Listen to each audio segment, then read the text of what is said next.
Hello दोस्तों, welcome to my channel. तो आज हम देखेंगे 7 chapter 7th class geography NCERT का, जो है मानवीय पर्यावरण, बस्तियां, परिवहन एवं संचार। तो मानवीय पर्यावरण में उनकी बस्तियों के बारे में, परिवहन के बारे में और संचार के बारे में इस चैप्टर में हम लोग पढ़ेंगे। उससे पहले दोस्तों आपको याद दिला दूँ कि प्लीज़ मेरे चैनल को सब्सक्राइब कीजिए, मेरे वीडियोस लाइक कीजिए और अपने फ्रेंड्स में शेयर कीजिए ताकि सबको इसका बेनिफिट मिले और मुझे भी मोटिवेशन मिले। तो चलो दोस्तों स्टार्ट करते हैं। इसके पहले हम लोग जानते हैं कि इसमें क्या है, वे स्थान जहाँ भवन अथवा बस्तियाँ विकसित होती है। ठीक है, भवन मतलब क्या, घर। ठीक है, वो किसी भी प्रकार के हो सकते हैं। और बस्तियाँ मतलब बहुत सारे घर मिलकर क्या होती है, एक बस्ती तैयार होती है। ठीक है, तो जहाँ और जिस स्थान पर क्या होता है, भवन या बस्तियाँ विकसित होती है, उसे क्या कहते हैं, बसाव स्थान। मतलब वो मानवीय बस्ती का एक स्थान होता है, उसको क्या बोलते हैं, बसाव स्थान। मतलब वहाँ पे वो बस जाते हैं। ठीक है, आदर्श बसाव स्थान कौन सा हो सकता है, तो आप बताइएगा। आदर्श बसाव स्थान कौन सा हो सकता है, जहाँ पे खेती कर सकते हैं, जहाँ पे पानी की सुविधा हो, जहाँ पे जो भी हमारी मूलभूत ज़रूरतें जो है उसके लिए आवश्यक जो चीज़ें हैं, तो वो चीज़ें जहाँ पे होगी तो वो सबसे ज़्यादा अच्छा आदर्श बसाव स्थान माना जा सकता है। ठीक है, तो यहाँ पे क्या दिया है, तो देखो अनुकूल जलवायु। अनुकूल जलवायु किसके लिए इम्पोर्टेंट है, अनुकूल जलवायु प्राणियों के लिए, मानवों के लिए। और मानवों के लिए कैसे इंपॉर्टेंट है, जैसे कि प्राणियों के लिए, वनस्पतियों के लिए, या खेती जो भी करेंगे वो, तो खेती से जो भी अनाज उपजेगा तो उससे उसका पेट भरेगा, तो उसके लिए जो अनुकूल जलवायु की ज़रूरत है, ठीक है, तो वो कहाँ से मिलेगी, वो बसाव स्थान से मिल सकती है। ठीक है, फिर सेकंड क्या है, जल की उपलब्धता। तो अनुकूल जलवायु होने से ही सिर्फ काम नहीं होता, बल्कि वहाँ पे क्या होना चाहिए, जल की उपलब्धता भी होनी चाहिए, फिर वहाँ पे उपयुक्त भूमि भी होनी चाहिए और उपजाऊ मिट्टी भी होनी चाहिए। इन सभी चीज़ें ही क्या हो सकती है, मानव की मूलभूत सुविधाएं को पूरे कर सकती है। ठीक है, तो इसके लिए ये सब चीज़ें इंपॉर्टेंट है, और ये सभी चीज़ें जहाँ पे होगी तो उसी को, और ये कैसे है, कितनी मात्रा में है और कैसे उसको पूरक है, तो उससे पता चलता है कि वो बसाव स्थान जो है वो मानवीय बस्ती के लिए आदर्श बसाव स्थान साबित होगा या नहीं होगा। ठीक है, अध्याय 1 जो था उसमें आपने पढ़ा होगा कि हमने पढ़ा है कि प्रारंभिक मानव जो है वो भोजन, वस्त्र और आवास, इन तीनों के लिए प्रकृति पर निर्भरता। ठीक है, ये है मानव की मूलभूत सुविधाएं, क्या है, भोजन, वस्त्र और आवास, मतलब रहना, खाना और पहनना, ये सब चीज़ें होगी तो ठीक है, प्रारंभिक मानव की ज़रूरतें पूरी हो सकती थी। ठीक है, तो इन सभी चीज़ों के लिए वो किस पर निर्भर था, प्रकृति के पर। ठीक है, मतलब भोजन के लिए वो फल वगैरह खाता था या प्राणियों के मांस खाता था। उसके बाद है वस्त्र, वो झाड़ियों की जो टहनियाँ हैं वो अपने आसपास ये करता था, शरीर को ढक देता था। और आवास जो है वो भी किसी गुफा में या किसी पेड़ के सहारे ही वो बनाते थे। ठीक है, लेकिन समय के साथ क्या हुआ, उसने नए कौशल विकास कर लिए, खाद्य पदार्थों का उत्पादन किया, फिर घर बनाए, यातायात एवं संचार, फिर क्या हुआ, अलग अलग खाद्य पदार्थ के उत्पादन करने लगे वो। ठीक है, उसके बाद मतलब खेती करने लगे वो। उसके बाद क्या हुआ, घर बनाने लगे। ठीक है, थोड़े पक्के घर बनाने लगे, फिर यातायात और संचार करने लगे। ठीक है, इसके लिए वो अलग अलग साधनों का इस्तेमाल करते थे, जैसे कि घोड़ा गाड़ी या कुछ अलग अलग प्राणियों का यूज़ करते थे। ठीक है, जैसे राजस्थान में ऊँट का उपयोग होता है वैसे ही। ठीक है, इस प्रकार उसने अपने आवास के वातावरण को अपने अनुकूल बनाया। ठीक है, तो अभी आप सोच सकते हो कि अभी तो मानव की कितनी ज़रूरतें बढ़ गई है, तो वो कितना सेल्फिश हो गया है, तो उसने खुद के लिए वो वातावरण अनुकूल बनाने के लिए वो जो प्रकृति है वो जैसे पहले रूप में थी तो वैसे उसको रखा नहीं है, उसका बहुत ज़्यादा विनाश किया है। ठीक है, बस्तियाँ क्या है, अभी हमने देखा था, जो वे ऐसे स्थान जहाँ लोग अपने लिए घर बनाते हैं तो उसको क्या बोलते हैं, बस्तियाँ। और ऐसे बहुत सारी बस्तियाँ मिलाकर क्या होता है, बसाव स्थान होता है। ठीक है, प्रारंभिक मनुष्य वृक्षों और गुफाओं में निवास करते थे।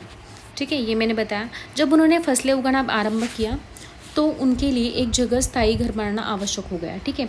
तो वो फसल 3 महीने 6 महीने में आएगी, तो फिर उनको वहाँ पे बसना आवश्यक हो गया। तो इससे क्या हुआ, बस्तियों का निर्माण हो गया, ठीक है। मतलब बस्तियों का विकास होने लगा।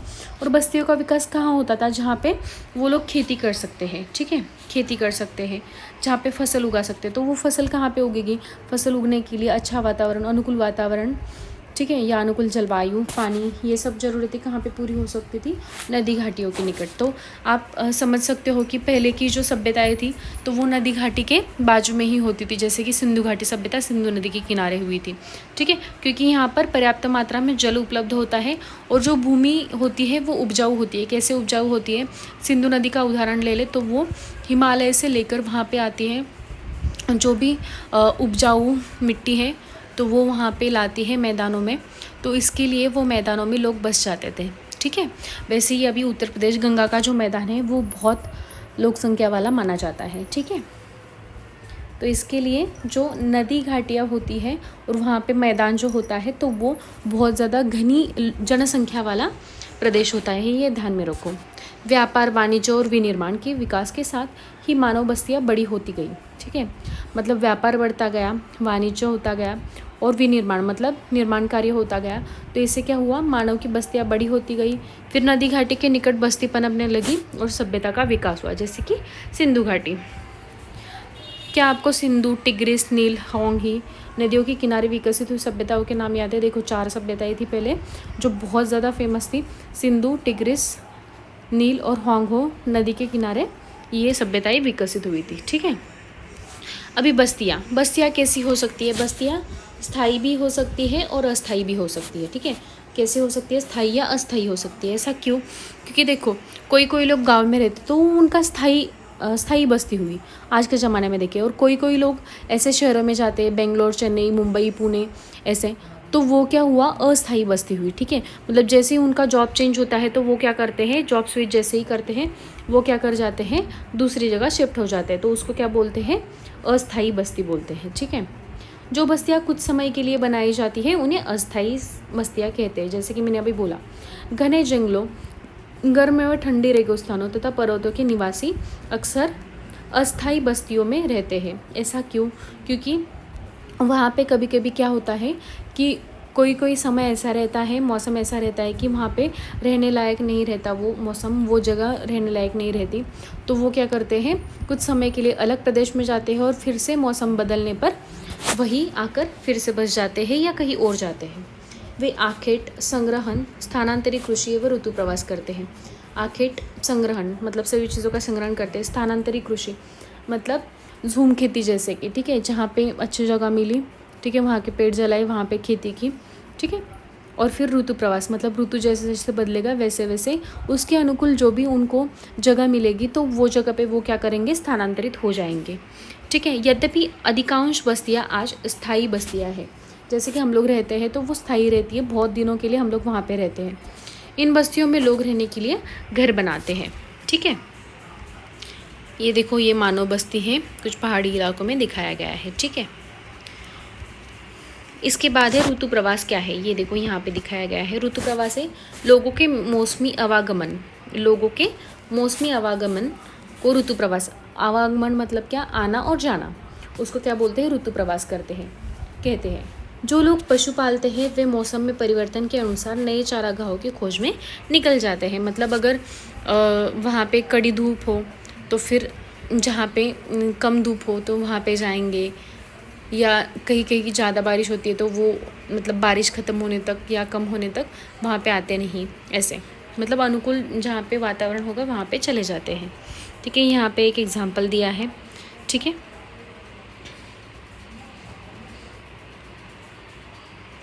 तो देखो हम लोग देखते हैं, ये मुझे पढ़ना पड़ेगा दोस्तों, ठीक है, ताकि आपको समझ आए, नहीं तो आप बोलोगे कि ये पढ़ते जा रही है। तो देखो, मेरी का जन्मदिन था, केक काटने के लिए वह अपने मित्रों के साथ गुरप्रीत की प्रतीक्षा कर रही थी। आखिरकार थकी, खांसती और हांफती गुरप्रीत पहुंची। उसने बताया कि अत्यधिक यातायात जाम था, ठीक है, मतलब बहुत ज़्यादा ट्रैफिक था। मेरी की माँ मिसेस थॉमस ने गुरप्रीत की पीठ थपथपाकर गहरी सांस भरी। ओह, हमारे शहर में प्रदूषण बहुत है, ठीक है। प्रसाद हाल ही में गाँव से आया था, ठीक है। उसने पूछा शहरों में इतना प्रदूषण तथा यातायात में जाम क्यों होता है? शहरों में बढ़ती आबादी के कारण दिन प्रतिदिन वाहनों की संख्या बढ़ती जा रही है, ऐसे मेरी ने कहा। ठीक है, मेरी के पिता ने कहा। मेरी ने पूछा तब लोग शहर क्यों आते हैं? तो उसकी माँ ने उत्तर दिया, वे यहाँ पे नौकरी, बेहतर शिक्षा और चिकित्सकीय सुविधा के लिए आते हैं। ठीक है, तो ये सब चीज़ें हैं। फिर ये सब चीज़ें बताई गई है कि अत्यधिक संख्या के कारण गंदी बस्तियाँ हैं, अवैध कब्जे वाली बस्तियाँ हैं, लोग भीड़ भाड़ और अस्वास्थ्यकारी परिस्थितियों में रहते हैं। फिर विद्युत की कमी रहती है, जल की कमी होती है, ये सामान्य स्थिति है शहरों में कुछ कुछ। ठीक है, फिर प्रसाद ने क्या कहा, वो तो गांव से आया था। वो बोला कि हमारे गांव में बड़े सिनेमा घर, अच्छी सुविधा वाले स्कूल और अच्छे अस्पताल नहीं है, लेकिन हमारे यहाँ बहुत सारी खुली भूमि और सांस लेने के लिए ताज़ी हवा है। जब मेरे दादाजी बीमार थे तो उनको शहर के अस्पताल में लाना पड़ा था। तो देखो, ये ऊपर जो संवाद दिया गया है तो वो 2 बस्तियों के बारे में दिया है। एक है गांव के बारे में और दूसरा है शहर के बारे में। ठीक है, ये है सघन बस्ती जो शहर की है। ठीक है, और ये नीचे दी गई है वो है गांव की बस्ती। ठीक है, जो प्रकीर्ण है।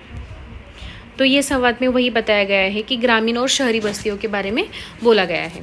गांव जो ग्रामीण बस्ती होती है जहाँ लोग कृषि, मत्स्य पालन, वानिकी, दस्तकारी एवं पशुपालन संबंधी कार्य करते हैं। ठीक है, ये उनके प्राथमिक कार्य है और उसी पे वो जीवन यापन करते हैं। और ग्रामीण बस्ती सघन भी हो सकती है और प्रकीर्ण भी हो सकती है। ठीक है, सघन बस्तियों में घर आसपास मतलब पास पास ही बने रहते हैं और प्रकीर्ण बस्तियों में दूर दूर व्यापक क्षेत्र में घर फैले होते हैं। और इस प्रकार बस्तियाँ मुख्य पहाड़ी क्षेत्रों में, घने जंगलों एवं अति विषम जलवायु वाले क्षेत्रों में भी पाई जाती है। कौन सी? प्रकीर्ण बस्तियाँ। ये यूपीएससी में एक बार क्वेश्चन आया था। ठीक है, आप ध्यान में रखिए, पहाड़ी क्षेत्र, घने जंगल और अति विषम जलवायु क्षेत्र में कौन सी बस्तियाँ पाई जाती है? तो वो प्रकीर्ण बस्तियाँ पाई जाती है। ठीक है, ग्रामीण क्षेत्रों में लोग अपने पर्यावरण के अनुकूल घर बनाते हैं। ठीक है, किसी किसी के मिट्टी के घर रहते हैं। अभी आजकल वो भी लोगों ने एक पीछे छोड़ दिया है, उसको प्रकृति के विरुद्ध में जा रहे हैं। गांव में भी, वहाँ पे भी बड़े बड़े बंगलों वगैरह वो कर रहे हैं। तो ये बहुत ज़्यादा नुकसानदायक हो सकता है, क्योंकि जैसे शहर हो रहे हैं वैसे ही गाँव हो रहे हैं अभी। अत्यधिक वर्षा वाले क्षेत्रों में ढाल छत वाली होती है। जहाँ पे ज़्यादा वर्षा होती है तो वहाँ पे ऐसे छत होते हैं ताकि वर्षा ऐसे नीचे गिरे। ठीक है, ऐसे ऐसे ऐसे। जिन स्थान में वर्षा के समय जल का जमाव होता है वहाँ ऊंचे प्लेटफॉर्म अथवा स्टिल्ट बनाए जाते हैं। ठीक है, गर्म जलवायु वाले क्षेत्र में मिट्टी की मोटी दीवार वाले घर पाए जाते हैं। जहाँ पे गर्म जलवायु होते हैं वहाँ पे मिट्टी की मोटी दीवार वाले घर होते हैं, क्योंकि वहाँ पे अंदर ज़्यादा गर्मी महसूस ना हो। ठीक है, और जिनकी छतें फूस की बनी होती है। ठीक है, ताकि अंदर गर्मी ज़्यादा ना लगे। स्थानीय सामग्री जैसे कि देखो, पत्थर, पंख, चिकनी मिट्टी, तृण आदि का उपयोग करके घर बनाया जाता है। कहाँ पे? गांव में कहीं कहीं आज भी देखा जाता है। जो सीमेंट के घर बन रहे उसके साथ ये भी कभी कभी देखे जाते हैं। फिर है नगरीय बस्तियों में नगर छोटी एवं शहर उनसे बड़ी बस्तियां होती है। ठीक है, नगर एक छोटी बस्ती होती है शहर से, और शहर ज़्यादा उससे बड़ी बस्ती होती है। नगरीय क्षेत्रों में लोग निर्माण, व्यापार और सेवा क्षेत्रों में कार्यरत होते हैं। ठीक है, निर्माण, फिर किसी चीज़ का व्यापार करना, और सेवा क्षेत्र मतलब आईटी सेक्टर या कोई भी सेवा क्षेत्र। अपने राज्य के कुछ गांवों, नगरों एवं शहरों के नाम लिखिए, ये एक्टिविटी बताई गई है। ठीक है, उसके बाद है परिवहन। ये देखो यहाँ पे है इग्लू। अब बर्फ़ से बने आवास कहाँ पाते हैं? तो ये इग्लू कहा जाता है इसको। फिर है परिवहन। परिवहन लोगों एवं सामान के आवागमन के साधन होते हैं। ठीक है, परिवहन से क्या होता है? लोग भी जाते हैं और सामान का भी आवागमन होता है। पुराने समय में अधिक दूरी की यात्रा करने में अत्यधिक समय लगता था। ठीक है, क्योंकि उस समय लोग क्या करते थे? पैदल चलते थे और अपने सामान को ढोने के लिए पशुओं का उपयोग करते थे। पहिए की खोज से परिवहन आसान हो गया और क्या हुआ? समय के साथ परिवहन के विभिन्न साधनों का विकास होता गया। आज भी लोग परिवहन के लिए पशुओं का कहीं कहीं उपयोग किया करते हैं। ठीक है, ओके। ये देखो यहाँ पे यातायात के साधन के रूप में घोड़ा गाड़ी का उपयोग किया जा रहा है। ठीक है, आजकल हम सिर्फ वाटर पार्क, गार्डन, यहाँ वहाँ सिर्फ ये घोड़ा गाड़ी देखते हैं, या बीचेस पे। ठीक है, ज़्यादा से ज़्यादा। हमारे देश में सामान्यतः गधे, खच्चर, बैल, ऊंट का उपयोग किया जाता है। ठीक है, जैसे कि दक्षिणी अफ्रीका के एंडीज पर्वत क्षेत्र में लामा का उपयोग किया जाता है। ठीक है, लामा क्या है? एक प्राणी है। ठीक है, जैसे तिब्बत में किसका उपयोग होता है? याक का उपयोग होता है। देखो ये ध्यान में रखना, इंडिया में गधे, खच्चर, बैल और ऊंट का उपयोग किया जाता है। दक्षिण अफ्रीका के एंडीज पर्वत के क्षेत्र में, दक्षिण अमेरिका होगा शायद, ठीक है, वहाँ पे लामा का उपयोग किया जाता है और तिब्बत में याक का प्रयोग किया जाता है। ठीक है, प्रारंभ में अनेक देशों के व्यापारियों को भारत पहुंचने में अनेक महीने लग जाते थे, क्योंकि वे समुद्र मार्ग से या थलीय मार्ग से आते थे। फिर अभी हवाई यात्रा ने परिवहन को बहुत ज़्यादा शीघ्र बनाया, द्रुत बनाया है। ठीक है, आज भारत से यूरोप की यात्रा करने में केवल 6 से 8 घंटे का समय लगता है। तो इससे क्या होता है? परिवहन के आधुनिक साधन हमारी समय व ऊर्जा की बचत करते हैं। ठीक है, इसके बाद क्या है? परिवहन के 4 प्रमुख साधन कौन से हैं? सड़क मार्ग, ठीक है, फिर रेल मार्ग, फिर जल मार्ग और वायु मार्ग। ठीक है, इसमें से आपको बहुत ज़्यादा कौन सा पसंद है दोस्तों, वो मुझे कमेंट करके बताइएगा। ठीक है, भारत में अनेक राष्ट्रीय एवं राज्य राजमार्ग है। भारत में एक्सप्रेसवे का निर्माण नवीनतम है। ठीक है, जैसे कि स्वर्ण चतुर्भुजीय महामार्ग दिल्ली, मुंबई, चेन्नई और कोलकाता को जोड़ता है। ठीक है, ऐसे उसको क्या बोलते हैं? स्वर्ण चतुर्भुजीय महामार्ग। ठीक है, और बहुत सारे महामार्गों का निर्माण हुआ है। फिर है सड़क मार्ग। कम दूरी की यातायात के लिए सबसे ज़्यादा उपयोग किसका हम लोग करते हैं? सड़क मार्ग का उपयोग करते हैं। ठीक है, सड़कें पक्की या कच्ची हो सकती है। मैदानी क्षेत्रों में सड़कों का घना जाल बिछा होता है। मरुस्थलों, वनों एवं ऊंचे पर्वत जैसे स्थानों पर भी सड़कें बनी हुई होती है, जैसे कि अटल टनल बना है अभी। ठीक है, हिमालय पर्वत पर मनाली लेह राजमार्ग विश्व के सबसे ऊंचे सड़क मार्गों में से एक है। भूमिगत सड़क को भूमिगत मार्ग या सबवे कहते हैं। फिर फ्लाईओवर भी है, क्योंकि अभी वो भी रास्ते कम पड़ने लगे, उत्थित संरचनाओं के ऊपर बनाए जाते हैं। ठीक है, ये देखो, ये है पक्की सड़क, ये है पक्की सड़क और ये है कच्ची सड़क। ठीक है, क्या आप जानते हैं जाइनिंग से ल्हासा के बीच चलने वाली रेलगाड़ी समुद्र तल से 4000 मीटर की ऊंचाई पर चलती है, जिसका सबसे ऊंचा बिंदु समुद्र तल से 5072 मीटर होता है। ठीक है, फिर है रेल मार्ग। रेल मार्ग क्या होता है?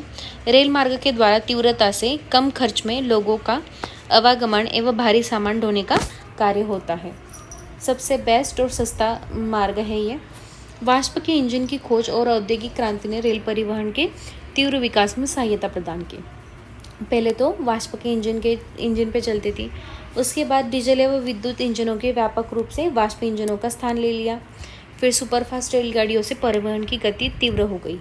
ठीक है, और मैदानी भागों में रेल मार्गों का जाल व्यापक रूप से फैला है। उसके बाद उन्नत प्रौद्योगिकी के कौशल से दुर्गम पहाड़ी क्षेत्रों में भी रेल मार्ग बनना संभव हो गया है।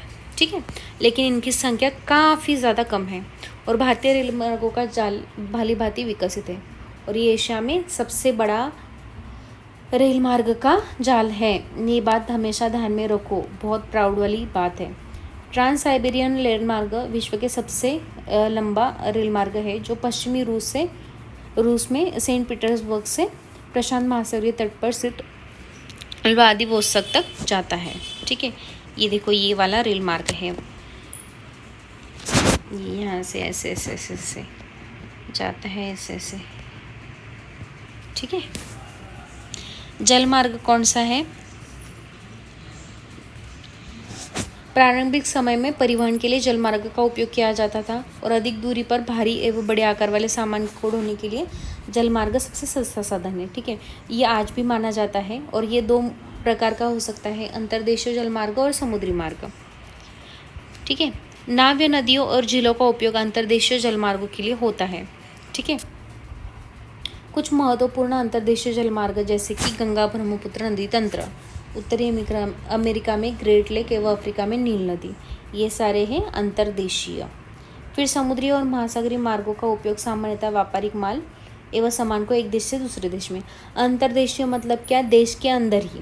ठीक है, और समुद्री या महासागरीय मार्ग मतलब दोनों देशों के बीच में अगर व्यापार करना हो तो उनका उपयोग किया जाता है। ठीक है, ये मार्ग पत्तनों से जुड़े होते हैं। ठीक है, जैसे कि मुंबई में है JNPT। विश्व के कुछ महत्वपूर्ण पत्तन हैं। एशिया में सिंगापुर एवं मुंबई, उत्तर अमेरिका में न्यूयॉर्क एवं लॉस एंजल्स, दक्षिण अमेरिका में रियो दी जेनेरियो, फिर अफ्रीका में डरबन एवं केप टाउन, और ऑस्ट्रेलिया में सिडनी, यूरोप में लंदन। ठीक है, ये सब है, और इसके अलावा और भी बाकी सारे हैं। फिर ये वायुमार्ग 20वीं सदी के आरंभ में विकसित यह परिवहन का सबसे तीव्र मार्ग है। ईंधन की लागत अधिक होने के कारण यह सर्वाधिक महंगा होता है। ठीक है, और वायु यातायात खराब मौसम जैसे कि कोहरे और तूफान से कुप्रभावित होता है। ये यातायात का अकेला साधन है जो सर्वाधिक दुर्गम और दुरूह स्थानों तक पहुंचा सकता है। ठीक है, जहाँ पे सड़क या रेल मार्ग नहीं हो सकते वहाँ पे हेलीकॉप्टर से पहुंच सकते हैं किसी भी संकटकालीन स्थिति में। ठीक है, और लोगों को बचाने के लिए भोजन, जल, कपड़े, दवाएं वगैरह बांट सकते हैं। ठीक है, कुछ महत्वपूर्ण हवाई पत्तन जैसे कि Delhi, Mumbai, New York, London, Paris, Frankfurt और कैहिरा ऐसे हैं। ठीक है, फिर ये है संचार। ठीक है, अंग्रेज़ी, हिंदी एवं क्षेत्रीय भाषा कुछ समाचार पत्रों में टीवी चैनल के नाम। ठीक है, अभी संचार क्या होता है? संचार मतलब क्या? दूसरों के पास तक सूचना पहुंचाने की प्रक्रिया मतलब संचार। ठीक है, मतलब कम्युनिकेशन। तकनीकी विकास के साथ मानव ने संचार के नए एवं तीव्र साधनों को विकसित कर लिया। ठीक है, संचार के क्षेत्र में विकास से विश्व में सूचना क्रांति आई। सूचना क्रांति मतलब इन्फॉर्मेशन। ठीक है, सूचना प्रदान करने के लिए, शिक्षा तथा मनोरंजन के लिए, संचार के लिए विभिन्न साधनों का उपयोग होता है, जैसे कि समाचार पत्र, रेडियो, टेलीविज़न द्वारा क्या होता है, हम लोग संचार पॉसिबल हो सकता है। ठीक है, इसलिए इनको जनसंपर्क माध्यम कहा जाता है। तो कौन से जनसंपर्क माध्यम? समाचार पत्र, रेडियो और टेलीविज़न। सैटेलाइट से संचारता में तीव्रता आई। सैटेलाइट जो मतलब जब से इन्वेंट हुए तो वही संचार में क्या हुई, तीव्रता आ गई। फिर तेल की खोज, वनों का सर्वेक्षण, भूमिगत जल, खनिज संपदा, मौसम अनुमान, आपदा एवं पूर्व चेतावनी उसकी, ये सभी चीज़ें सैटेलाइट के द्वारा पॉसिबल होती है लगभग। अब हम इंटरनेट के माध्यम से इलेक्ट्रॉनिक मेल या ईमेल भेज सकते हैं, तो ये बहुत ज़्यादा पॉसिबल हुआ है संचार करना या कम्युनिकेट करना किसी और से इजीली। आज सेलुलर फ़ोन के द्वारा बेतार टेलीफोनिक संचार अत्यधिक लोकप्रिय हो चुका है। ठीक है, मोबाइल फ़ोन की वजह से इंटरनेट के माध्यम से विश्व भर में केवल सूचनाएं और परस्पर समीपता ही नहीं मिलती, अपितु इनसे हमारा जीवन अधिक सुखमय भी हो गया है। अब हम घर बैठे ही रेल, हवाई जहाज़, सिनेमा या होटल किसी का भी टिकट बुक कर सकते हैं। ये सभी चीज़ें किससे पॉसिबल हो गई? जो भी नई नई तकनीकें आ रही है उसकी वजह से ये सब पॉसिबल है। ठीक है, ये बहुत तीव्रता से बढ़ रहा है और एक बृहद विश्व समाज के रूप में विकसित हो रहा है। क्या? संचार। ठीक है, ये है समुद्री और हवाई पत्तन कुछ मुख्य। ठीक है, वो आप देख लेना। तो इसी के साथ ये चैप्टर ख़त्म होता है। ठीक है, तो इसमें हम लोगों ने क्या दिया? बस्तियाँ देखा। बस्तियाँ कितनी प्रकार की होती है? स्थायी, अस्थायी होती है। स्थायी मतलब क्या? वहीं पे बैठ जाते हैं, बस जाते हैं। और अस्थायी मतलब क्या? अलग अलग जगह जाते हैं। फिर परिवहन के 4 साधन हैं: जल मार्ग, वायु मार्ग, थल मार्ग, ठीक है, और रेल मार्ग। और संचार मतलब क्या? कम्युनिकेशन, जो कि तकनीकी की वजह से बहुत ज़्यादा पॉसिबल हुआ है। ठीक है दोस्तों, प्लीज़ मेरे चैनल को सब्सक्राइब कीजिए, वीडियोस को लाइक कीजिए और अपने फ्रेंड्स में शेयर कीजिए, ताकि मुझे और ज़्यादा वीडियोस बनाने में मोटिवेशन मिल जाए। तब तक के लिए थैंक यू दोस्तों, नेक्स्ट वीडियो में मिल